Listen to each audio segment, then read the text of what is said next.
Research سے ناظرین کرام یہ پتا چلا ہے کہ قرآن حکیم میں لفظ، غور کیجئے گا، دنیا 115 مرتبہ آیا ہے، تو لفظ آخرت کا لفظ بھی ایگزیکٹلی 115 مرتبہ ہی آیا ہے۔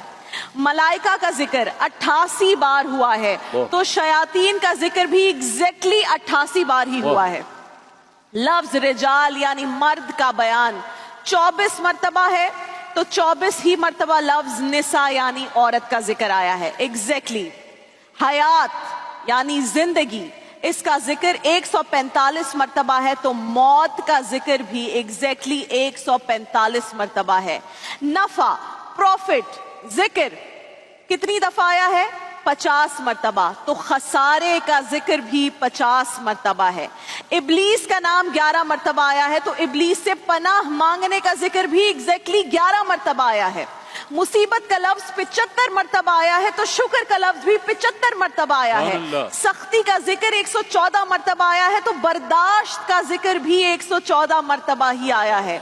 گمراہوں کا ذکر 17 مرتبہ ہے، تو مردوں کا ذکر بھی 17 مرتبہ ہے۔ نیکی کا ذکر 20 بار ہے، تو ثواب کا ذکر بھی 20 بار ہے۔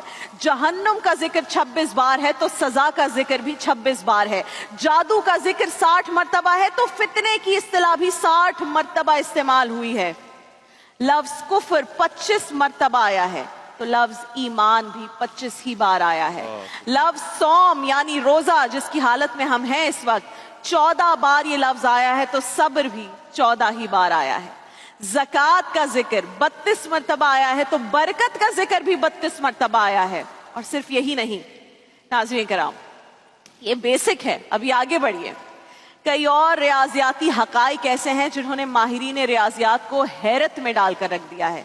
مثلاً قرآن میں لفظ صلاۃ، نماز جسے ہم کہتے ہیں، صلاح کہتے ہیں، صلاۃ کہتے ہیں، 5 مرتبہ ہے، تو ہم 5 ہی مرتبہ دن میں نماز کی ادائیگی کرتے ہیں، حکم یہی ہے ہمارے لیے۔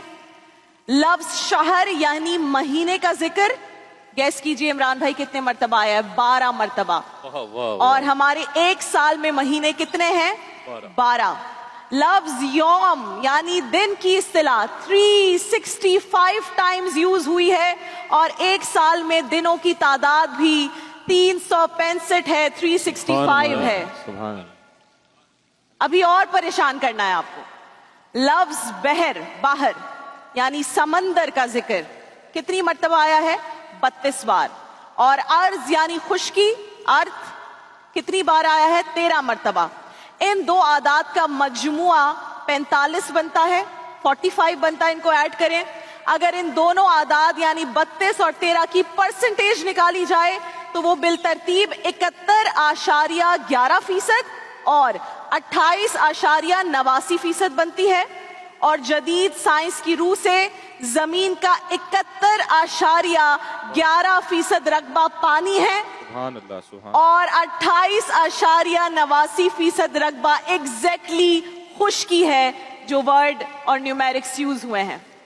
یہ تمام حقائق ابھی بھی سب نہیں بتایا آپ کو، وقت مختصر ہے۔ یہ تمام حقائق محض اتفاق نہیں ہے، اٹ از ناٹ اے کوانسیڈنس، بلکہ قرآن کا ایک ایسا اعجاز ہے جس پر غور کرنے والے حیران ہیں، پریشان ہیں۔ سبحان اللہ۔ اور وہ کیا خوب کہا ہے شاعر نے، جو نکتہ وروں سے کھل نہ سکا، جو فلسفیوں سے حل نہ ہوا، وہ راز ایک کملی والے نے بتلا دیا چند اشاروں میں۔ قرآن کے یہ معجزات، یہ میریکلز آف قرآن اور شب قدر ہمیں یہ پیغام دے رہی ہے کہ قرآن کو پڑھیں، قرآن کو سمجھ کر پڑھیں، اس پر غور و فکر کریں، اور اسے اپنی عملی زندگی کا حصہ بنائیں۔ جس رات کے دامن میں قرآن نازل ہوا، وہ رات 1000 مہینوں سے افضل ہے، تو اندازہ کریں کہ وہ کتنا خوش نصیب ہوگا جو قرآن کو اپنی روح میں بسا لے اور اپنے اعمال کو قرآن کے تابع کرے۔